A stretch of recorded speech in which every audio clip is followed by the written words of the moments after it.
আসল সুখ কোথায় জানেন? অন্যের মুখে হাসি দেখার মধ্যে সুখ। আসল শান্তি কোথায়? অন্যকে ভালো রাখার মধ্যে সুখ। আমরা পাই না কেন জানেন?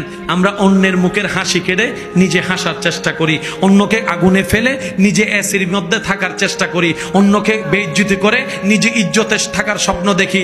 কখনো পাওয়া যাবে না, কখনো পাওয়া যাবে না। কারণ রবের বান্দাকে, রবের সৃষ্টিকে যে কষ্ট দিবে, রব তাকে কখনো ছাড়বে না, রব তাকে কখনো ছাড়বে না, রব তাকে কখনো ছাড়বে না।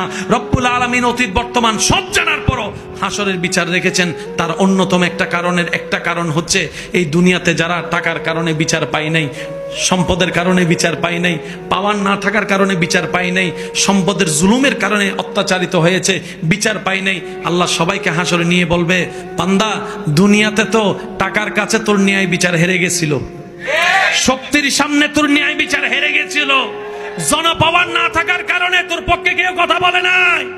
ও বান্দা, হাসরে আনছি আমি, আল্লাহ আছি তোর পক্ষে, এবার আমি ন্যায় বিচার করেই দেখাবো। আল্লাহ আমাদের সবাইকে বুঝার তৌফিক দান করুক।